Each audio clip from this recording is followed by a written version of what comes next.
Hello everyone, this is Jitendra Kumar और आप सबका स्वागत है हम सबका अपना यूट्यूब चैनल एडुकेयर एकेडमी में। आज मैं आ गया हूँ क्लास 10th का चैप्टर फर्स्ट का वीडियो नंबर 3 लेकर के। इससे पहले हमने डिस्कस किया था केमिकल इक्वेशन क्या होता है, केमिकल इक्वेशन क्या आता है, how can we balance the chemical equation. उसके बाद हमने देखा था कम्बिनेशन रिएक्शन, डिकम्पोजिशन रिएक्शन, ठीक है, टाइप्स ऑफ डिकम्पोजिशन रिएक्शन, वो हमने डिस्कस कर लिया था। तो आज हम स्टार्ट करने वाले हैं डिस्प्लेसमेंट रिएक्शन, राइट। अगर आपने पिछला वीडियो नहीं देखा है तो मेक श्योर आप पहले वो वीडियो जा करके देखें, तब आपको एक बेटर वे में समझ में आएगा, ठीक है। तो चलिए शुरू करते हैं। जो हमारा थर्ड टाइप ऑफ रिएक्शन है वो है डिस्प्लेसमेंट रिएक्शन। डिस्प्लेसमेंट रिएक्शन, ठीक है। अब डिस्प्लेसमेंट रिएक्शन क्या होता है? The reaction in which more reactive element displace less reactive element from its compound, right, is called displacement reaction. क्या होता है? मोर रिएक्टिव एलिमेंट, जो ज़्यादा रिएक्टिव एलिमेंट होता है, more reactive element displace less reactive element from its compound,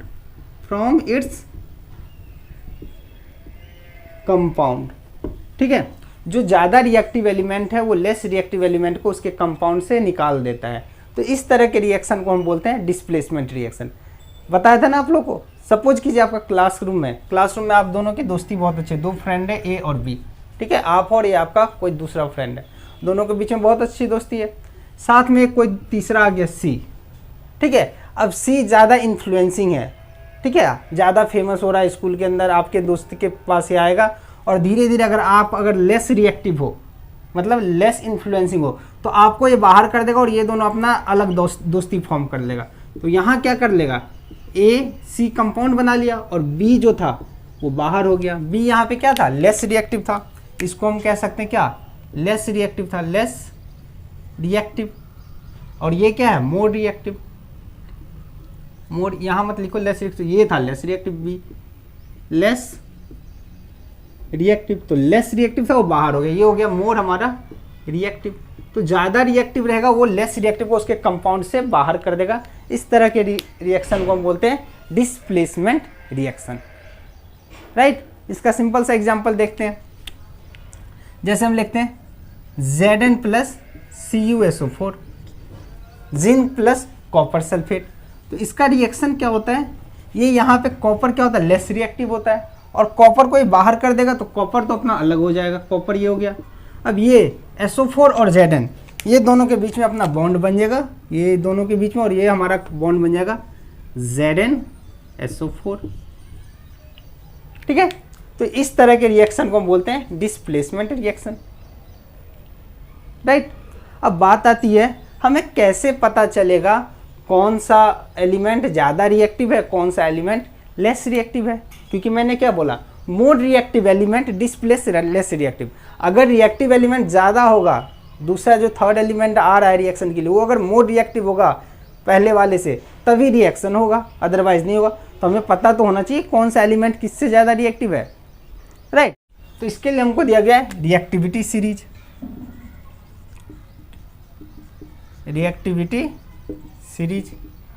तो reactivity series क्या होता है? The arrangement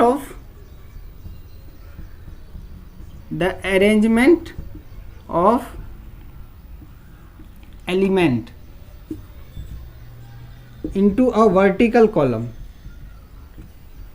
the arrangement of element into a vertical column in order of their decreasing reactivity,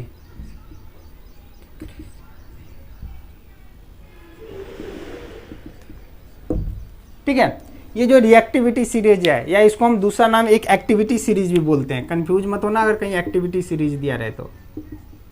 activity series, ठीक है। तो activity series और reactivity series क्या है? ये कुछ एलिमेंट जो है उसका ग्रुप ऑफ एलिमेंट है, ठीक है, उसको एक वर्टिकल कॉलम के अंदर अरेंज किया गया in order of decreasing reactivity. ऊपर वाले ज़्यादा रिएक्टिव होंगे, नीचे कम रिएक्टिव, तो जैसे जैसे रिएक्शन उसका कम होते जाएगा, रिएक्टिविटी कम होते जाएगा, वो नीचे आते जाएंगे, ठीक है। तो वो एलिमेंट क्या है रिएक्टिविटी सीरीज, तो उस एलिमेंट को आप देखोगे रिएक्टिविटी सीरीज को, तो वो होता है हमारा, इसके लिए आप एक ट्रिक पहले याद कर लो, कोहली ने चौका मारा, कोहली ने चौका मारा, आज जिंक फाइफर, 5 विकेट को बोलते हैं फाइफर पाया है, ठीक है। क्रिकेट है चांदी सोना, हैगा कर दो, है नहीं हैगा। अब देखो ये ट्रिक आपको याद रखना, इससे आप यहाँ पे रिएक्टिविटी सीरीज बना ले हुए। क्या, कोहली ने चौका मारा, आज जिंक फाइफर पाया है, क्रिकेट हैगा चांदी सोना। देखो कोहली का के लो, तो के से कौन सा एलिमेंट होता है हमारा, पोटेशियम, तो सबसे ऊपर सबसे ज़्यादा रिएक्टिव एलिमेंट हमारा पोटेशियम होगा। यहाँ है Ne, N से क्या हो जाएगा, सोडियम, तो ये हो जाएगा Na, ठीक है। चौका, यहाँ पे क्या हो जाएगा हमारा, कैल्शियम। M से क्या हो जाएगा हमारा, मैग्नीशियम।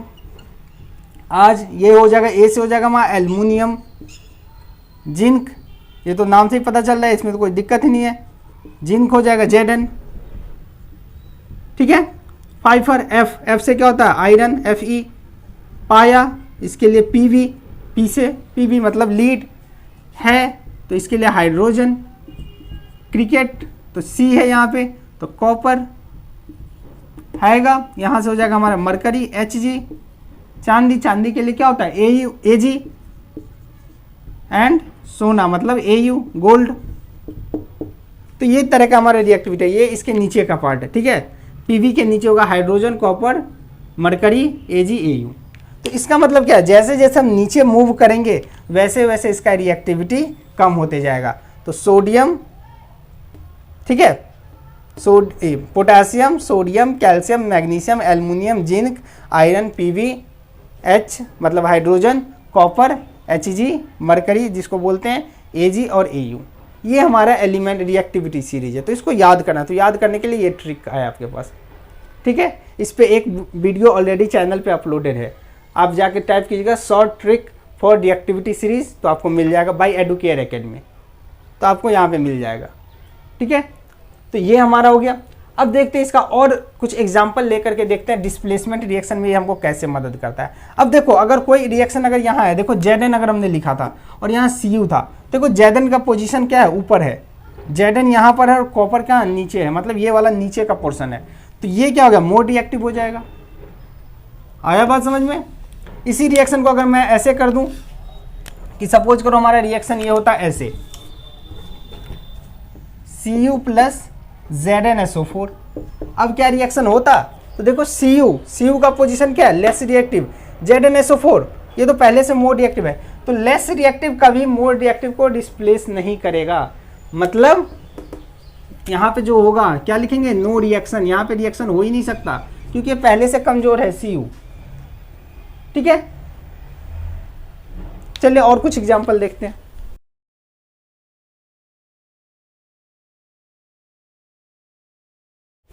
तो देखिए हमारा कुछ रिएक्शन है यहाँ जो डिस्प्लेसमेंट रिएक्शन के बेस पे है, ठीक है। तो इसको हम करने की कोशिश करते हैं, बस हमें याद रखना कौन सा रिएक्टिव ज़्यादा रिएक्टिव है या नहीं। तो पहले देखो यहाँ आयरन और कॉपर, पहला एलिमेंट दोनों को चेक करो। आयरन मोर रिएक्टिव है, देखो पोजीशन रिएक्टिविटी सीरीज में देखोगे तो आयरन का पोजीशन ऊपर है, ठीक है, मतलब आयरन मोर रिएक्टिव है, तो आयरन इसके जगह पर आ जाएगा। तो ये बेसिकली टूटता हमारा कैसे है, Cu 2 पॉजिटिव और SO4 2 नेगेटिव में, क्योंकि आप सबको वैलेंसी हुआ, कॉपर का वैलेंसी 2 होता है, 2 पॉजिटिव, SO4 2 नेगेटिव, और आयरन का वैलेंसी जनरल के तौर पे 2 ही होता है। तो यहाँ पे हमारा कंपाउंड क्या बना लेगा, FeSO4 प्लस Cu बाहर हो गया, ठीक है। उसी तरह के इससे देखें तो Zn प्लस H2SO4, तो H और Zn क्या है, मोर रिएक्टिव है H2 से, तो H को बाहर कर देगा, तो ये बना लेगा ZnSO4 प्लस H2 बाहर हो गया। क्लियर।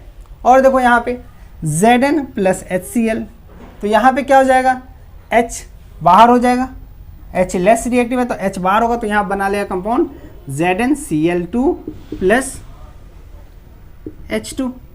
अब आप लोग सोच रहे होगे यहाँ पे Cl2 क्यों हो गया, यहाँ पे ZnCl है। तो देखो कंपाउंड बनाना है Zn और Cl के बीच में, और कंपाउंड बनाने के लिए हमेशा वैलेंसी को कभी मत भूलना। Zn का वैलेंसी 2, क्लोरीन का वैलेंसी 1। अब ये वैलेंसी एक्सचेंज कर देते हैं एक दूसरे के ऊपर, तो इसका वैलेंसी इसके पास आएगा, तो कंपाउंड बनेगा Zn1Cl2, लेकिन 1 हम जनरली लिखते नहीं है, अंडरस्टूड होता है, तो ये हटा देते हैं, हमारा ZnCl2 हो गया। ठीक है, यहाँ क्यों नहीं हुआ था, तो यहाँ क्या था, Zn और SO4। Zn का वैलेंसी 2 होता है, SO4 का वैलेंसी भी 2 होता है, तो दोनों वैलेंसी कट कट गया, 1 1 आया, तो यहाँ हो गया हमारा Zn1 SO4 1, तो 1 लिखते नहीं तो 1 1 हट गया, ZnSO4 बन गया। तो वैलेंसी को हमेशा कंसीडर करना है, वैलेंसी को ये नहीं कि डायरेक्ट फॉर्मूले पे पुट कर देना है। ठीक है, चलिए 2 मिनट वीडियो को पॉज कीजिए और यहाँ आगे से खुद से करके देखिए तो क्या आप सही कर पा रहे हैं कि नहीं। ये सारे रिएक्शन खुद से करके देख पाइए, क्योंकि कितना रिएक्शन याद कीजिएगा, याद नहीं करना है, सारे रिएक्शन को समझना है। तो इसलिए वीडियो को पॉज कीजिए और सारे एक बार लिख करके देखिए खुद से कर पा रहे हैं कि नहीं, और फिर मिलाइए। चलिए मैं शुरू करता हूँ। MgCuSO4, Mg मोड रिएक्टिव है क्योंकि पोजीशन Cu से ऊपर है, तो ये हो जाएगा MgSO4 प्लस Cu बाहर हो गया। नेक्स्ट देखिए Cu है और Ag है, तो Ag से ऊपर Cu का पोजीशन है, तो यहाँ क्या बन जाएगा, हमारा बना लेगा CuNO3 का होल ट्वाइस प्लस Ag। अब अगर आप फिर सोच रहे हैं यहाँ पे होल ट्वाइस 2 क्यों आया, तो फिर वही बात देखिए, कंपाउंड किसके किसके बीच में बनना है, कॉपर के बीच में और NO3 के बीच में। कॉपर का वैलेंसी कितना होता है 2, NO3 का वैलेंसी 1, और वैलेंसी जब एक्सचेंज होगा ये इसके पास जाएगा तो क्या हो जाएगा Cu1 और NO3 का होल ट्वाइस। अब 1 लिखते नहीं है तो CuNO3 का होल ट्वाइस। क्लियर। अब अगला देखिए Pv प्लस CuCl2, तो Pv प्लस CuCl2 करेंगे तो यहाँ पे देखिए Cu हमारा बाहर होगा, ठीक है, और Pv के साथ ये रिएक्शन बनाएगा, तो ये बना लेगा PbCl2 प्लस Cu। क्लियर है। उसके बाद Al प्लस F2O3, यहाँ भी देखिए एल्युमिनियम, तो एल्युमिनियम का वैलेंसी कितना होता है 3 होता है, तो यहाँ पे एल्युमिनियम बना लेगा हमारा Al2O3 प्लस Fe हमारा बाहर हो गया। ये कंपाउंड कैसे बना होगा देखिए, Al एल्युमिनियम के बीच में बन रहा है और ऑक्सीजन के बीच में बन रहा है। एल्युमिनियम का वैलेंसी 3, ऑक्सीजन का valency 2, right. Then we exchange the valency of aluminium with oxygen and take the oxygen valency with aluminium and it form Al2O3। Clear है। तो ये था हमारा डिस्प्लेसमेंट रिएक्शन। यहाँ बस एक बात याद रखना, वैलेंसी को और दूसरा रिएक्टिविटी सीरीज को, हमेशा मोर रिएक्टिव एलिमेंट। अगर यही रिएक्शन हमारा ऐसे होता, यही रिएक्शन अगर मैं लिखूं 8 वाला रिएक्शन लिख दूं PbCl2 या ऐसे लिखूं Cu प्लस PbCl2, तो बच्चे यहाँ क्या गलती करते हो, चेक नहीं करते हो, डायरेक्ट कर देते हैं CuCl2 प्लस Pb, लेकिन ये गलत हो जाएगा। क्यों? क्योंकि कॉपर क्या है, कॉपर हमारा लेस रिएक्टिव एलिमेंट है Pb के रेस्पेक्ट में, ठीक है, कॉपर का रिएक्टिविटी Pb से कम है, तो ये इसको डिस्प्लेस नहीं कर पाएगा, तो इसलिए ये रिएक्शन नहीं होगा। तो यहाँ पे लिखेंगे नो रिएक्शन। तो बस इतना ध्यान रखना है। क्लियर है। दूसरी बात इसके अंदर ध्यान रखना है, ये जो हमेशा ये जो रिएक्शन होता है हमारा डिस्प्लेसमेंट रिएक्शन, वो हमेशा एक्सोथर्मिक रिएक्शन होता है। एक्सोथर्मिक मीन्स अभी बता रखा हमने, हीट लिबरेट होता है, यहाँ पे हीट बाहर हो जाता है, ठीक है। इसी का एग्जाम्पल हम देख सकते हैं, अगर ये वाला हम करें FeSO4, टेस्ट ट्यूब ले लो, टेस्ट ट्यूब के अंदर क्या करो आप कॉपर सल्फेट डाल दो, CuSO4 का सॉल्यूशन डाल दिया। कॉपर सल्फेट का कलर क्या होता है बताओ, ब्लू कलर होता है, तो ये ब्लू कलर रहेगा, ठीक है। अब इसके अंदर आयरन का हम नेल डालते हैं, क्या करो एक धागे से आयरन को लो और ऐसे लटका दो इसके अंदर, ये आयरन का नेल हो गया, एक हमने आयरन का नेल इसके अंदर डाल दिया, ठीक है। फिर धीरे धीरे हम देखते हैं, आधे घंटे 1 घंटे बाद देखते हैं, ये जो आयरन नेल है इसको बाहर जब निकालते हैं तो इसका जो ये जो हमारा टेस्ट ट्यूब था, इसका कलर जो था पहले यहाँ ब्लू कलर था, ये कलर हो जाता है इसका लाइट ग्रीन, ये कलर हो जाता है लाइट ग्रीन। और जब हम आयरन को बाहर निकालते हैं, तो इसके ऊपर जो होता है ब्राउन कलर का एक लेयर चढ़ा हुआ रहता है, ब्राउन फ्लैकी लेयर इसके ऊपर होता है, ब्राउन फ्लैकी लेयर होता है, जो कि कॉपर का लेयर इसके चल जाता है इसके ऊपर। मतलब क्या हुआ यहाँ पे रिएक्शन यही हुआ, Fe को हमने CuSO4 के अंदर डाला तो ये बना लिया कंपाउंड जो बन गया, जो लाइट ग्रीन कलर का है उसका कलर वो क्या है, FeSO4 है, FeSO4 है। और कॉपर, इसके ऊपर जो आयरन था उसके ऊपर कॉपर का लेयर चढ़ गया, तो इसलिए इसका भी कलर चेंज हो गया। क्लियर। उसकी बात, दूसरा बात याद रखना, इसको अगर हम टच करते हैं, पहले का टेम्परेचर देखते हैं और रिएक्शन होने के बाद का टेम्परेचर देखते हैं, तो ये हमको गर्म, स्लाइटली हॉटनेस फील होगा। क्यों? क्योंकि ये एक एक्सोथर्मिक रिएक्शन है। एक्सोथर्मिक मीन्स हीट लिबरेट होगा। ठीक है। अब इस रिएक्शन का यूज हम कहाँ पे करते हैं? तो देखिए, इस रिएक्शन का यूज होता है हमारा मेटलर्जी के प्रोसेस में। ठीक है। जब हम ओर निकालते हैं जमीन के अंदर से, आयरन गोल्ड ये सब जब निकालते हैं, तो उसको साफ सुथरा ओर से प्योर फॉर्म में लाने में हम डिस्प्लेसमेंट रिएक्शन का यूज करते हैं। देखिए, आयरन गोल्ड हमने रिएक्टिविटी इस सीरीज में सबसे नीचे था, तो वो सबसे लेस रिएक्टिव होता है। अब उसको हमको प्योर करना है, तो क्या करते हैं, जब जमीन के अंदर से आयरन और गोल्ड का ओर निकलता है, तो उसको हम मिला देते हैं किसके साथ, सोडियम साइनाइड सॉल्यूशन के अंदर डाल देते हैं। ठीक है। सोडियम साइनाइड सॉल्यूशन के डालने के बाद क्या होता है, वो आयरन और गोल्ड सोडियम साइनाइड के अंदर डिसॉल्व हो जाता है। क्लियर है। अब उसके ऊपर हम क्या करते हैं, जिंक मेटल डाल देते हैं उसके अंदर। अब जिंक मेटल क्या है, आयरन और गोल्ड से ज़्यादा रिएक्टिव है, तो सॉल्यूशन में जिंक रह जाता है और आयरन गोल्ड को बाहर कर देता है प्योर फॉर्म में। जैसे यहाँ पे हमने AgCuH2 ये बाहर हो गया, इसी तरह से वहाँ पे आयरन और गोल्ड बाहर हो जाता है। तो इस तरीके से हमें आयरन और गोल्ड प्योर फॉर्म में मिल पा रहा है। क्लियर। अब अगला जो हमारा रिएक्शन है वो है डबल डिस्प्लेसमेंट रिएक्शन। ये तो था हमारा डिस्प्लेसमेंट रिएक्शन, अगला है डबल डिस्प्लेसमेंट रिएक्शन। तो चलिए शुरू करते हैं double displacement reaction. Double displacement reaction, देखिए नाम से पता चल रहा है यहाँ डिस्प्लेसमेंट तो होगा लेकिन 2 बार होगा। तो देखिए क्या होता है, इसका डिफिनीशन क्या होता है, the reaction in which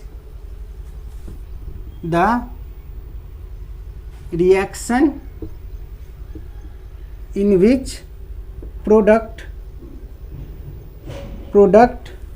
is formed by exchanging the ions of reactant with each other ठीक है। ऐसा रिएक्शन जिसके अंदर जो हमारा रिएक्टेंट होता है वो अपने आयंस को चेंज कर लेते हैं, एक्सचेंज करते हैं, उस तरह के रिएक्शन को हम कहते हैं डबल डिस्प्लेसमेंट रिएक्शन। देखिए, अब जैसे अभी आप और आपका एक फ्रेंड के बीच में दोस्ती है, फ्रेंडशिप है, आप दोनों का ग्रुप है, एक दूसरा ग्रुप और आगे आपके क्लास में C और D का ग्रुप है, AB ग्रुप है, C और D का ग्रुप है। अब किसी कारण से ये B और C आपस में दोस्ती ज़्यादा बढ़ा रहे हैं। ठीक है, B और C में दोस्ती ज़्यादा होने लगा, तो एक नया ग्रुप क्या बन जाएगा, नया ग्रुप बनेगा हमारा BC। ठीक है। अब यहाँ ये D अकेला है, यहाँ A अकेला है, तो ये दोनों मिल करके भी दूसरा कंपाउंड बना लेगा AD। ठीक है। तो यहाँ भी क्या हुआ, एक्सचेंज ऑफ आयन हुआ, A के साथ B था लेकिन अब A के साथ कौन आ गया, D आ गया, और B के साथ यहाँ पे C था लेकिन अब B के साथ कौन आ गया, यहाँ पे B के साथ हमारा आ गया यहाँ पे C। राइट। अब देखिए इसका कुछ एग्जाम्पल करके हम देखते हैं कि एग्जाम्पल के तौर पे ये कैसे होता है। तो इसका सिंपल सा एग्जाम्पल है, BaCl2 का रिएक्शन कराते हैं हम Na2SO4 के साथ, BaCl2 Na2SO4। ठीक है, बैरियम क्लोराइड और सोडियम सल्फेट के बीच में रिएक्शन कराते हैं। तो इसका रिएक्टेंट जो बनता है, जो प्रोडक्ट बनता है, वो क्या बनेगा, पहला इधर का जो फर्स्ट है ये बनाएगा किसके साथ, कंपाउंड इसके साथ बनाएगा, और इधर का जो है ये इसके साथ बनाएगा। क्लियर है। अब देखो कंपाउंड जो बनाएगा तो हमेशा याद रखना, जो फर्स्ट पोजीशन पे वो हमेशा फर्स्ट पे रहेगा, जो सेकेंड में है नए कंपाउंड में भी वो सेकेंड में ही रहेगा, क्योंकि ये पॉजिटिव आयंस होता है, नेगेटिव आयन। तो कंपाउंड बनता है यहाँ पे क्या, SO4 BaSO4 प्लस NaCl, ये Na और ये Cl, और ये BaSO4 जो होता है वो वाइट PPT के फॉर्म में बनता है। क्या बनता है? White PPT। अब PPT क्या होता है?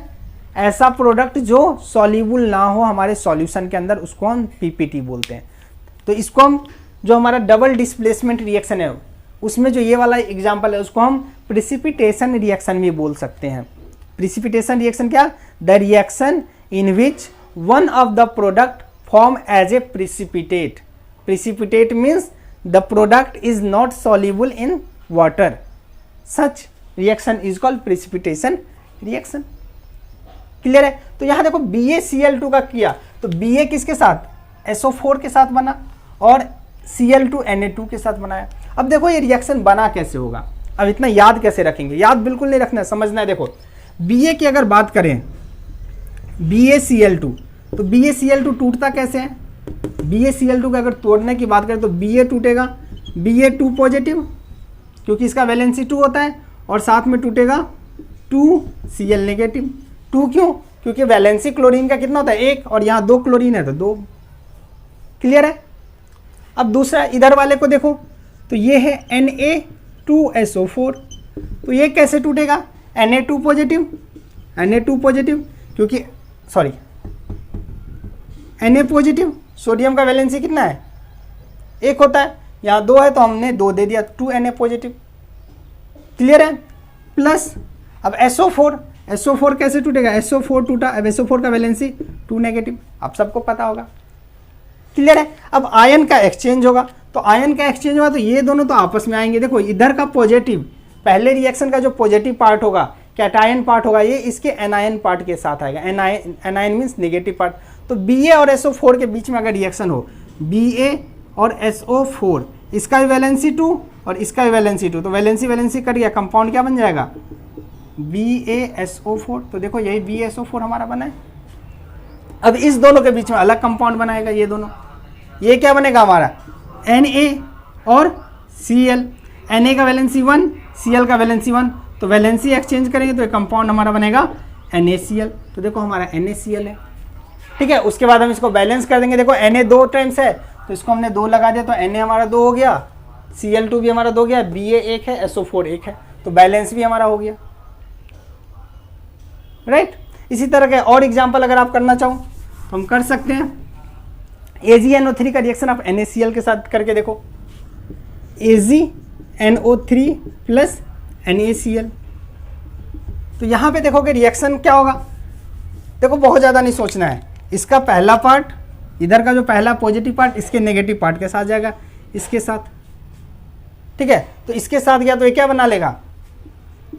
Ag और Cl। बताओ, AgCl बनाएगा और इधर हमारा ये दोनों बन जाएगा। तो इसमें पहले NO3 मत लिख देना, यहाँ बच्चे गलती करते हैं, NO3 पहले लिख देते हैं, Na बाद में लिख देते, नहीं, पॉजिटिव आयन जो होगा पहले होगा, तो ये बनाएगा NaNO3, NaNO3, इसका वैलेंसी। ये AgCl जो होता है, इसका जो होता है हमारा प्रिसिपिटेट फॉर्म में होता है, ये भी हमारा वाइट प्रिसिपिटेट बनाता है। ठीक है, तो ये हमारा रिएक्शन होगा। ये कैसे बना होगा? इसको अगर आप तोड़ के देखो तो देखो AgNO3 अगर टूटा होगा तो कैसे? Ag positive plus NO3 negative. ठीक है, उसके बाद NaCl कैसे टूटा होगा? NaCl तो Na positive plus Cl negative. अब एक्सचेंज करना है तो देखो इस दोनों का एक कंपाउंड बनाएगा, तो Ag और Cl दोनों पॉजिटिव है, 1 वैलेंसी है, तो AgCl बन गया, सिंपल। क्लियर? अब इस दोनों के बीच में इसका +1 है, इसका माइनस है, तो सीधा NaNO3 बन गया, ये दोनों कंपाउंड बना करके। क्लियर है? तो यहाँ से आप सारे जितने भी डबल डिस्प्लेसमेंट का रिएक्शन है वो बिना रटे हुए आप सारे रिएक्शन वर्क खुद से कर सकते हो। रटना नहीं है, कितना रिएक्शन आप रटोगे। क्लियर है? चलिए और कुछ एग्जाम्पल देखते हैं इसके। देखिए CuSO4, Cu कैसे टूटेगा हमारा? Cu 2 पॉजिटिव में और SO4 2 नेगेटिव में। H2S कैसे हमारा टूटेगा? H 2 पॉजिटिव और S 2 negative, H positive, sorry not H2 positive, H positive और H2 नेगेटिव। अब रिएक्शन करा दो पॉजिटिव वाले का नेगेटिव के साथ, तो ये क्या बना रहेगा, CuS बनाएगा, साथ में हमारा ये दोनों, तो ये बन जाएगा H2SO4, और ये जो होता है हमारा प्रिसिपिटेट बनाता है, वाइट प्रिसिपिटेट। तो ये भी जो रिएक्शन हुआ हमारा प्रिसिपिटेशन रिएक्शन हुआ। क्लियर है। इसी तरीके से इसके अंदर देखें तो यहाँ जो होगा ये इसके साथ किसके साथ आएगा, ये इसके साथ, और इस दोनों अलग कंपाउंड बनाएगा। तो आप लोग फिर से क्या करो, वीडियो पॉज करो, ये सारे रिएक्शन खुद से करके देखो, समझ में आ गया तो फिर चेक करना भी मैं करवा रहा हूँ। ठीक है, मैं शुरू करता हूँ। देखो FeSO4, तो ये हो गया हमारा FeSO4। अब क्यों 2 आएगा 2 नहीं आएगा ये नहीं बता रहा हूँ, क्योंकि सबको वैलेंसी पता होगा। FeSO4, अब ये H2S बन गया प्लस H2S। अब ये H2S यहाँ हमारा गैस बनता है, हाइड्रोजन सल्फाइड गैस। तो ये गैस है, इसको प्रिसिपिटेशन रिएक्शन नहीं करेंगे। देखो डबल डिस्प्लेसमेंट रिएक्शन में जनरली प्रिसिपिटेट बनता है, लेकिन हमेशा ज़रूरी नहीं है प्रिसिपिटेट बने। तो इस रिएक्शन को तो हम प्रिसिपिटेट रिएक्शन कह सकते हैं, लेकिन इसे हम प्रिसिपिटेट रिएक्शन नहीं कहेंगे, because here no precipitate is formed, right. अब यहाँ देखो CuSO4 प्लस NH4OH है, तो यहाँ Cu का रिएक्शन किसके साथ, NH, तो यहाँ हो जाएगा CuOH का होल ट्वाइस। ठीक है, CuOH का होल ट्वाइस, क्योंकि कॉपर का वैलेंसी 2 होता है, और ये बनता है प्रिसिपिटेट, और ये होता है ब्लूइश प्रिसिपिटेट, ब्लू कलर का होता है, ब्लूइश प्रिसिपिटेट PPT। ठीक है, प्लस अगर इस दोनों का रिएक्शन कराए, अब ये दोनों मिलेगा, तो ये दोनों क्या बनाएगा, पॉजिटिव पहले आएगा NH4 का होल ट्वाइस, NH4 का होल ट्वाइस प्लस SO4। अगर ये रिएक्शन आपने सही लिख लिया तो समझ लो आप समझ गए चैप्टर। देखो ये कैसे बना होगा, इसको मैं डिटेल में बता रहा हूँ। देखो CuSO4 ये टूटा कैसे होगा हमारा, Cu2 पॉजिटिव, सबको पता है कॉपर का वैलेंसी 2 होता है, SO4 का SO4 2 नेगेटिव। ठीक है, अगला जो हमारा रिएक्टेंट है NH4OH, एमोनियम हाइड्रोक्साइड। तो NH4OH कैसे टूटा होगा, NH4 positive plus OH negative. ठीक है, अब रिएक्शन कैसे होगा, प्रोडक्ट बनेगा हमारा, ये प्लस वाले इस नेगेटिव के साथ आएंगे और ये प्लस इस नेगेटिव के साथ आएंगे, तो प्रोडक्ट बन जाएगा हमारा CuOH।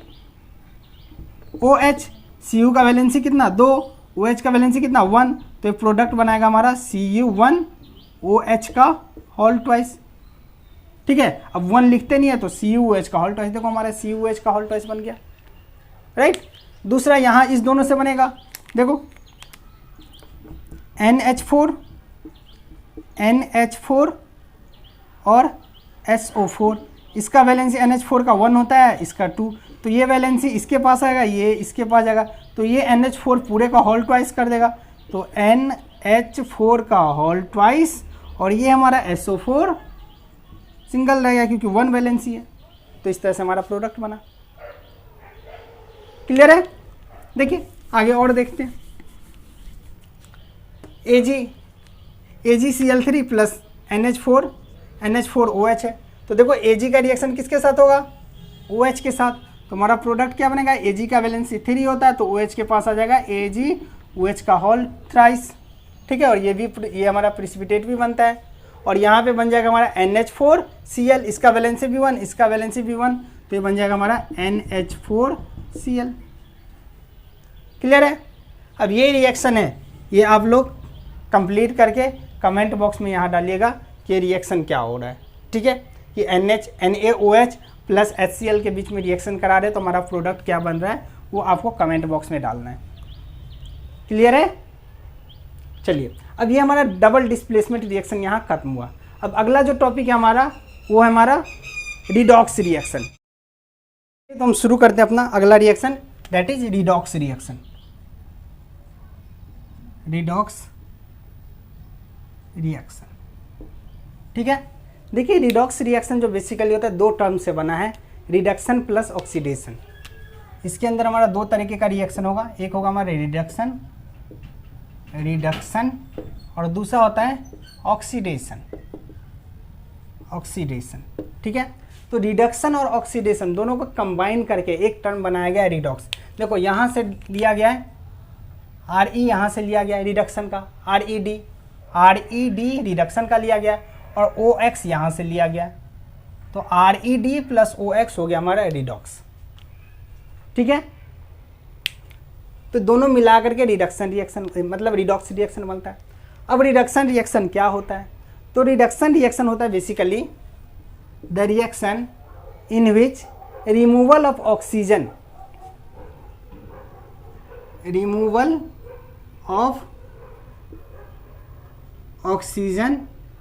एंड एडिशन ऑफ और लिखो नॉट एंड और addition of hydrogen take place, hydrogen take place. ठीक है, रिडक्शन रिएक्शन वो होगा जिस रिएक्शन में ऑक्सीजन किसी एलिमेंट के साथ रिमूव होगा या फिर हाइड्रोजन उसके साथ जुटेगा। ठीक है, addition of hydrogen, addition hydrogen जुटेगा और ऑक्सीजन का रिमूवल होगा, तो उस तरह के रिएक्शन को हम बोलते हैं रिडक्शन रिएक्शन। ठीक है, अगला जो हमारा ऑक्सीडेशन रिएक्शन है, ऑक्सीडेशन रिएक्शन जस्ट इसका अपोजिट होता है। उसके अंदर क्या होगा? रिमूवल ऑफ ऑक्सीजन लिखा है हमने, वहां पे होगा addition of oxygen, addition of oxygen and not and और रिमूवल ऑफ हाइड्रोजन। ठीक है, एडिशन ऑफ ऑक्सीजन या फिर रिमूवल ऑफ हाइड्रोजन अगर हो रहा है तो उसको हम बोलते हैं ऑक्सीडेशन रिएक्शन। ठीक है, तो इसमें रिडक्शन में ऑक्सीजन रिमूव हो रहा है, हाइड्रोजन जुट रहा है, जस्ट वाइस वर्सा इसमें उल्टा होता है, ऑक्सीजन ऐड होता है और हाइड्रोजन रिमूव होता है। इवन इसका दूसरा डिफिनीशन भी बोल सकते हो, oxygen and oxygen like atom, जहाँ पे ऑक्सीजन है, ऑक्सीजन का मतलब ऑक्सीजन जैसे जो एटम हो जाए, जैसे ऑक्सीजन जैसे एटम कौन सा है? सल्फर। ठीक है, तो उस तरह के अगर एलिमेंट भी हो जाए तब भी हमारा काम चल जाएगा रिडक्शन ऑक्सीडेशन के बीच में। ठीक है, चलो इसको बेटर समझने के लिए हम थोड़ा उसके तौर पे देखते हैं, एग्जाम्पल के तौर पे, वहाँ बहुत अच्छे से अंडरस्टैंड हो जाएगा। तो पहला हम एग्जाम्पल लिखें Cu प्लस O2, सबको पता क्या बनेगा? CuO। ठीक है, अब देखिए यहाँ Cu अकेला है और इधर अगर प्रोडक्ट साइड में देखें, हमेशा जो रिएक्शन होगा ऑक्सीडेशन रिडक्शन रिएक्शन और प्रोडक्ट के बीच में देखेंगे, तो यहाँ Cu अकेला है।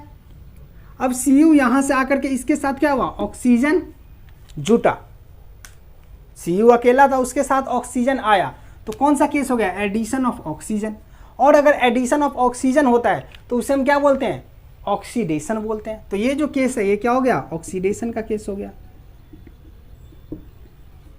ठीक है, अब देखो यहाँ O2 दो था, अब यहाँ O2 आकर के एक सिंगल हो गया, यहाँ कितना? 2 O2 है, 2 मॉलिक्यूल ऑफ O2 है, यहाँ O2 एक हो गया, तो यहाँ क्या होगा? रिमूवल ऑफ ऑक्सीजन हो रहा है, ऑक्सीजन यहाँ कम हो रहा है, तो रिमूवल ऑफ ऑक्सीजन रिडक्शन।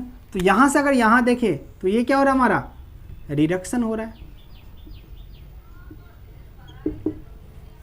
ठीक है, तो इसीलिए इस कंप्लीट रिएक्शन को हम क्या बोलते हैं? रिडॉक्स रिएक्शन, क्योंकि कभी ऐसा पॉसिबल नहीं है कि ऑक्सीडेशन हो जाए और रिडक्शन ना हो, दोनों हमेशा साथ साथ होता है, सिमुल्टेनियसली होता है, क्योंकि एक देने वाला होता है तो दूसरा रिसीवर होता है।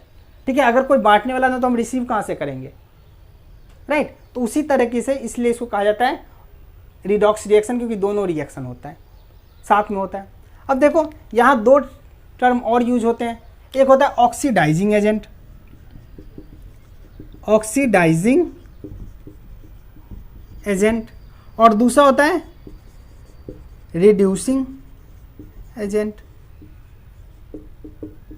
ठीक है, और ऑक्सीडाइजिंग एजेंट जो होता है वो बेसिकली होता है रिड्यूस्ड होता है। अब ये रिड्यूस्ड क्या हो गया अभी बताता हूँ, रिड्यूस्ड, और जो रिड्यूसिंग एजेंट है वो होता है ऑक्सीडाइज्ड। देखो एग्जाम्पल के तौर पे समझेंगे तब आएगा समझ में। देखो यहाँ पे ऑक्सीडेशन हो रहा है, तो जो जिस कंपाउंड का ऑक्सीडेशन हो रहा है, किसका ऑक्सीडेशन हो रहा है? Cu का ऑक्सीडेशन हो रहा है, राइट। तो Cu का ऑक्सीडेशन हो रहा है तो इसको हम बोलेंगे ऑक्सीडाइज्ड। इसको क्या बोलेंगे? ऑक्सीडाइज्ड। जिस कंपाउंड का ऑक्सीडेशन होगा उसको हम बोलेंगे ऑक्सीडाइज्ड, और जो ऑक्सीडाइज्ड होता है उसको हम बोलते हैं रिड्यूसिंग एजेंट। उसको हम क्या बोलते हैं? Reducing agent. ठीक है, अब यहां बात करो, इस ऑक्सीजन में ये O जुट रहा है, मतलब एक रिमूव हो रहा है, तो यहाँ हो रहा है रिडक्शन। तो O2 का यहाँ पे क्या हो रहा है, अगर मैं बात करूँ O2 का, तो O2 का क्या हो रहा है, रिडक्शन हो रहा है। O2 रिड्यूस हो रहा है, कम हो रहा है, तो O2 हुआ रिड्यूस्ड। और जो रिड्यूस्ड होता है उसको हम क्या बोलते हैं, ऑक्सीडाइजिंग एजेंट। तो ये हो गया हमारा ऑक्सीडाइजिंग एजेंट। ठीक है, देखो इस पे बहुत क्वेश्चन पूछते हैं, ऑक्सीडाइजिंग एजेंट क्या होता है, रिड्यूसिंग एजेंट क्या होता है, ये हमारा बहुत क्वेश्चन इससे पूछेगा, तो ये हमें ध्यान रखना है। सिंपल Cu, जहाँ पे हम देखेंगे Cu है जो भी है, ऑक्सीजन ऐड हो रहा है तो ऑक्सीडेशन, अगर ऑक्सीजन रिमूव हो रहा है तो उसको रिडक्शन बोलेंगे। ठीक है, जिसका ऑक्सीडेशन हो रहा है वो ऑक्सीडाइज्ड हो जाएगा, और जो ऑक्सीडाइज होगा वो हो जाएगा हमारा रिड्यूसिंग एजेंट। क्लियर। अब देखो इसके आधार पे हम और कुछ क्वेश्चन देखते हैं, क्योंकि ये बहुत इंपॉर्टेंट टॉपिक है, बहुत ध्यान से देखना। अगर समझ नहीं आया तो एक बार वीडियो पीछे से बैक करो और दोबारा से यहाँ से देखो रिडक्शन ऑक्सीडेशन। क्लियर है, तो चलिए कुछ एग्जांपल देखते हैं इसका। तो देखिए यहाँ पे हमारा कुछ रिडॉक्स रिएक्शन है, इसको हम सॉल्व करके देखते हैं। ऑक्सीडाइजिंग एजेंट कौन सा है, रिड्यूसिंग एजेंट कौन सा है, सारा हम देखते हैं। तो देखिए यहाँ CuO है, और CuO क्या हो रहा है, यहाँ से कम हो करके यहाँ Cu में गया, तो यहाँ ऑक्सीजन क्या हुआ, रिमूव हुआ, और ऑक्सीजन का रिमूवल बोलो, बिल्कुल सही, रिडक्शन। तो ये हो गया हमारा रिडक्शन का केस। ठीक है, अब देखो H2 के साथ क्या हो रहा है, ऑक्सीजन जुट रहा है, तो ऑक्सीजन का जुटना ऑक्सीडेशन, यहाँ ऑक्सीडेशन हो रहा है, ठीक है। अब देखो यहाँ पे रिड्यूसिंग एजेंट और ऑक्सीडाइजिंग एजेंट हमको फाइंड करना है, रिड्यूसिंग एजेंट और ऑक्सीडाइजिंग एजेंट हमको पहले वाले केस में फाइंड करना है। तो देखो Cu में गया था, रिड्यूस्ड हुआ, Cu क्या हुआ, Cu की अगर बात करें तो ये हुआ रिड्यूस्ड, और जो रिड्यूस्ड होता है वो क्या होता है, ऑक्सीडाइजिंग एजेंट, तो ऑक्सीडाइजिंग एजेंट हो जाएगा Cu। क्लियर है। अब इसमें देखो H2 क्या हो रहा है, ऑक्सीडाइज्ड हो रहा है, H2 यहाँ पर ऑक्सीडाइज्ड हो रहा है, तो H2 हमारा क्या हो गया, H2 हमारा हो गया ऑक्सीडाइजिंग एजेंट, क्योंकि ये H2 हमारा क्या हो रहा है, ऑक्सीडाइज्ड, तो ये हो गया रिड्यूसिंग एजेंट, तो H2 हो गया। क्लियर। फिर वही प्रोसेस, वीडियो को पॉज करो और करके देखो आगे, फिर उसको चेक करना अपने साथ। ठीक है, देखो इसको, अब Zn हो गया हमारा कहाँ, Zn के अंदर, तो ऑक्सीजन का कमी हो रहा है, ऑक्सीजन का कमी होना मतलब रिडक्शन।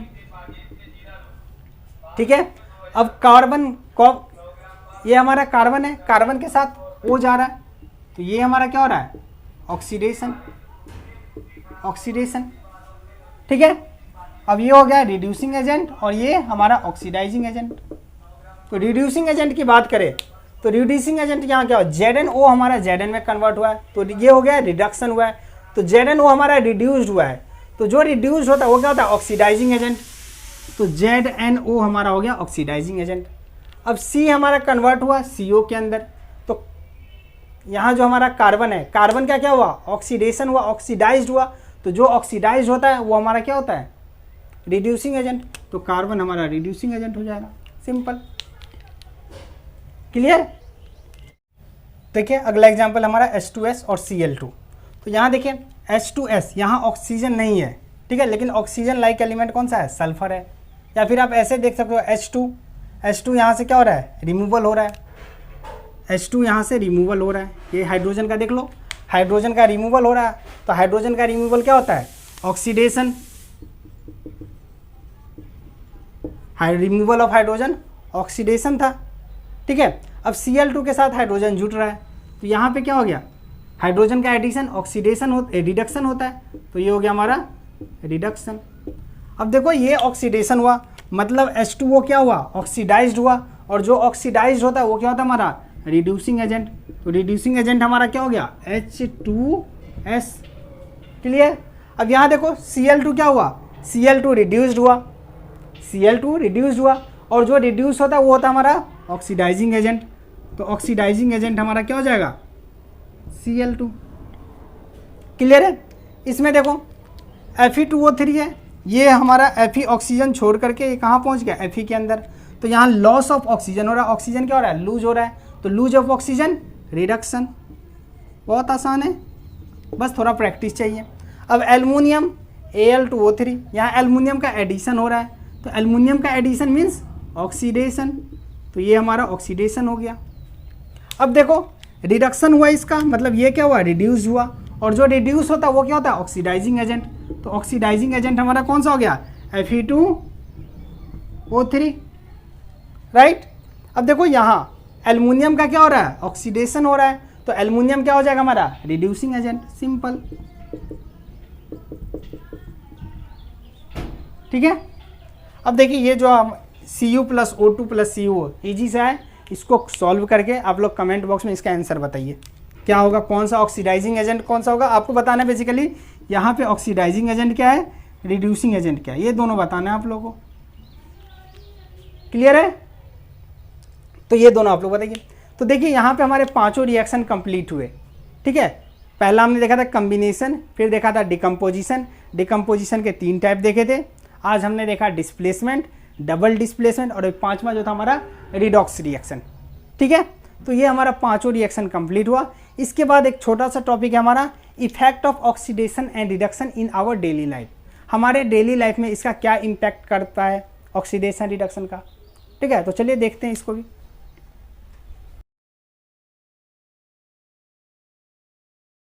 अगला टॉपिक हमारा है effect of oxidation and reduction in our daily life. क्या topic, effect of redox reaction या ऑक्सीडेशन कह दो, oxidation in our daily life. देखो हम पूरी तरीके से हमारे सराउंडिंग में डेली करोड़ों ऑक्सीडेशन एंड रिडक्शन होता रहता है, ठीक है। तो बहुत सारे होते हैं, तो उसमें 2 बेसिक इफेक्ट है जिससे हमें बहुत ज़्यादा हार्म होता है, हार्मफुल इफेक्ट है। तो उसको हम पहले देखते हैं क्या क्या होता है। तो 2 तरह के जो इफेक्ट होते हैं, पहला होता है हमारा कोरोजन, कोरोजन, और दूसरा इफेक्ट जो हमारा होता है वो होता है रेंसिडिटी, रेंसिडिटी, ठीक है। 2 तरीके का इफेक्ट होता है। तो सबसे पहले बात करते हैं हम कोरोजन की, फिर हम रेंसिडिटी की बात करेंगे, ठीक है। कोरोजन क्या होता है, corrosion is a process in which the element oxidise with, या लिखो, it is a process, it is a process in which element oxidize with react with air, moisture और केमिकल, और वो केमिकल बेसिकली क्या होता है, एसिड होता है, ठीक है। which cause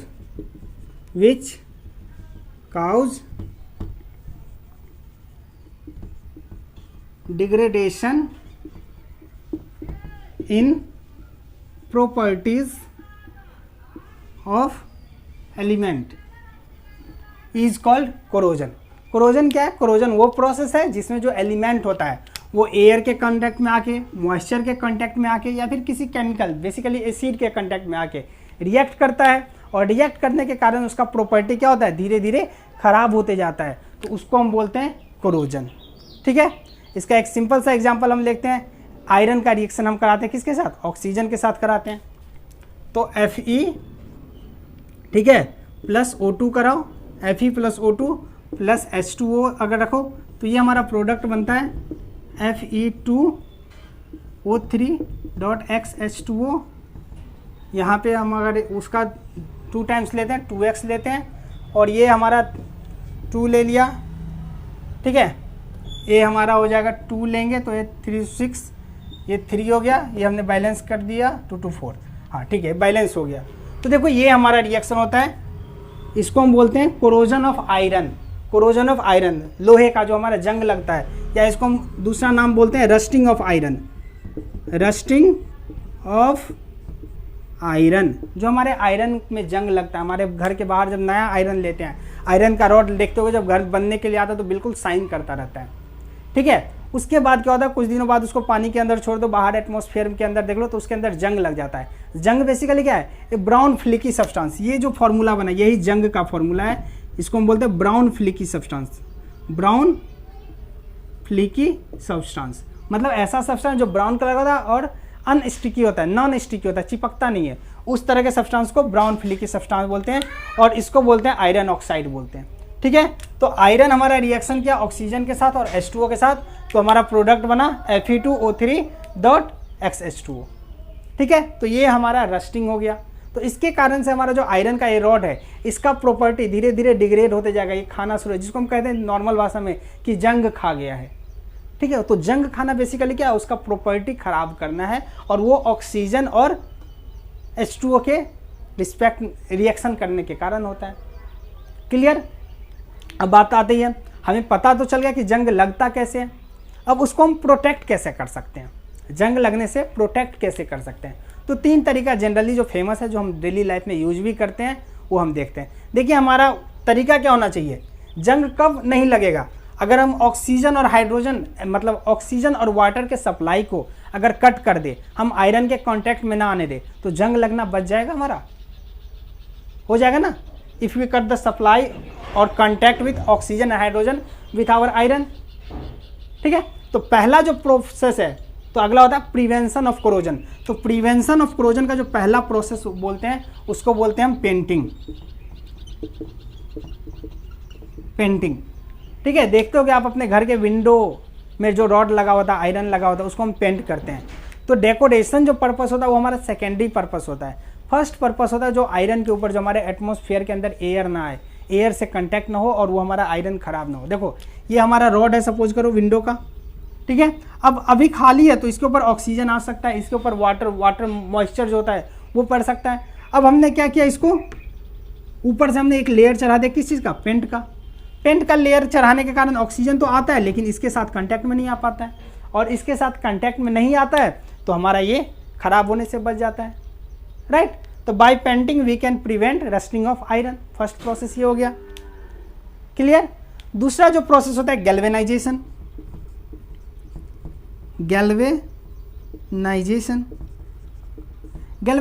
में क्या करते हैं, हमने यहाँ पेंट चढ़ाया, अब हम पेंट नहीं करते हैं, अब क्या करते हैं, हम एक जिंक का पतला सा लेयर इसके ऊपर डाल देते हैं। जिंक जो मेटल होता है, अंदर में हमारा ये आयरन है, ये जो मेटल है हमारा आयरन का है। अब ये आयरन के ऊपर हमने क्या किया, जिंक का पतला सा लेयर कर दिया, ठीक है। तो इस लेयर को चढ़ाने का जो प्रोसेस होता है उसको हम बोलते हैं galvanization. The process in which we placed और deposit the thin layer of zinc on the iron surface to prevent it from rusting is called galvanization, ठीक है। तीसरा जो प्रोसेस होता है हमारा इसको प्रिवेंट करने का, greasing and oiling. Greasing and oiling, ये जो हमारा मेटल का सरफेस है मतलब आयरन है, इसके ऊपर आप ग्रीस लगा दो या आयरन लगा दो। जब हमारे पास उतने ज़्यादा पेंट के बारे में हम नहीं जानते थे, पेंट उतनी तरह का नहीं थे, कॉस्टली थे, तो जो हमारे पूर्वज थे जो कुछ साल पहले की बात कर रहे हैं, तो वहाँ पे क्या करते थे, जो आयरन के रॉड था वहाँ पे वो पेंट ऑयल लगा देते थे। ऑयल लगाने से क्या होता था, अब ऑयल इसके अंदर लग गया, ऑयल लगने के कारण वाटर और एयर का कंटेक्ट नहीं हो पाता था हमारे आयरन के साथ, तो वहाँ भी हमारा बच जाता था। तो इसलिए ऑयलिंग और ग्रीसिंग करके हम कोरोजन को बचा सकते हैं, ठीक है। तो ये था हमारा prevention of rusting of iron या फिर कोरोजन। तो कोरोजन देख लिया, अब हम देखते हैं रेंसिडिटी क्या होता है, क्लियर।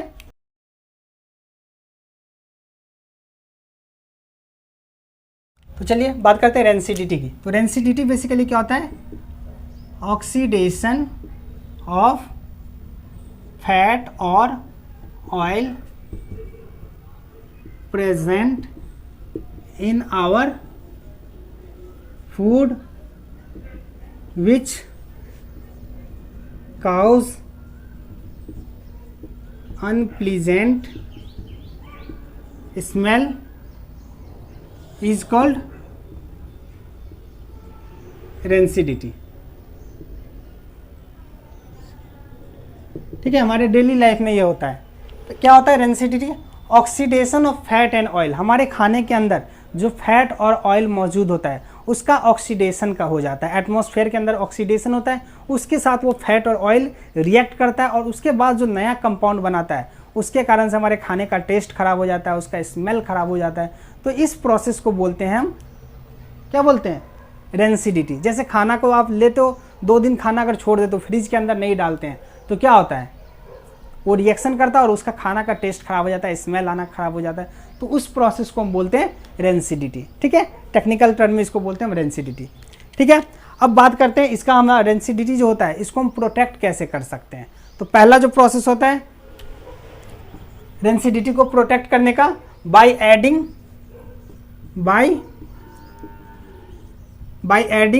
एंटीऑक्सीडेंट उसको ऐड करो। ठीक है, दूसरा जो प्रोसेस होता है बाय वैक्यूम पैकिंग।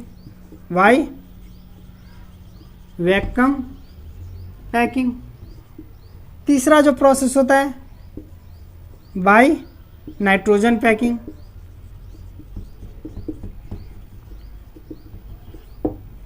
चौथा जो प्रोसेस होता है इसको बचाने के लिए वो होता है बाय रेफ्रिजरेशन।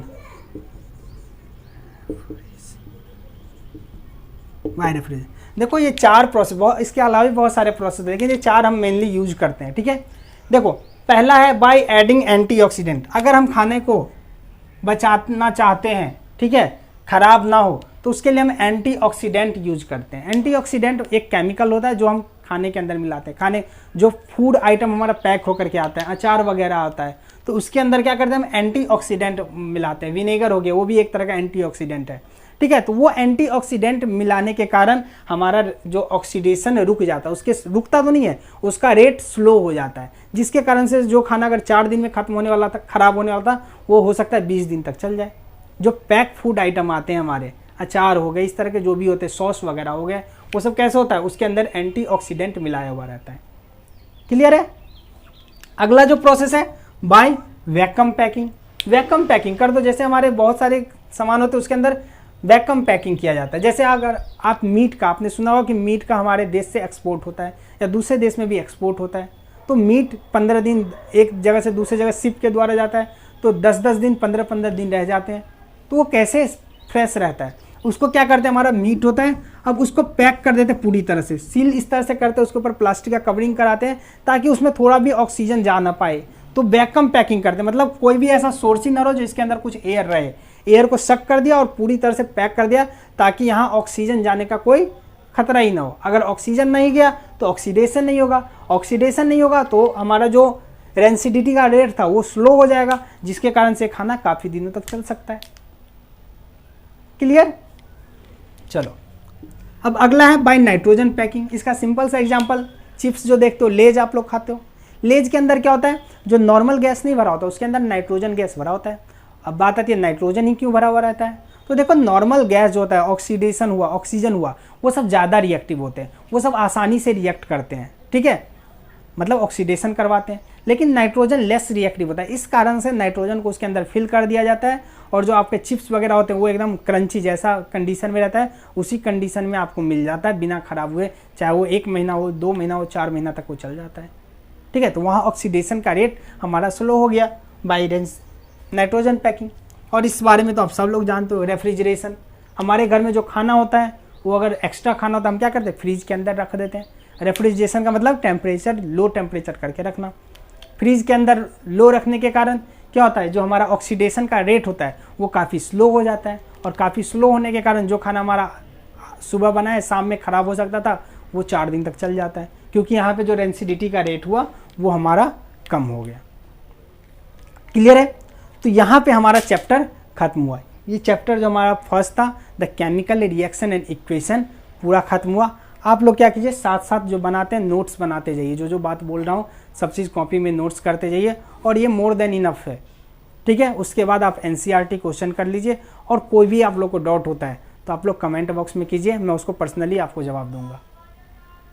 राइट, तो ज़्यादा से ज़्यादा क्वेश्चन पूछिए, जो दिक्कत है, अभी 2 क्वेश्चन मैंने दिया है उसको आप लोग कमेंट बॉक्स में डालिए। राइट, और अगर वीडियो पसंद आया आपको तो लाइक कीजिए, सब्सक्राइब कीजिए, और दोस्तों में ज़्यादा से ज़्यादा शेयर कीजिए। Thank you, take care, good bye.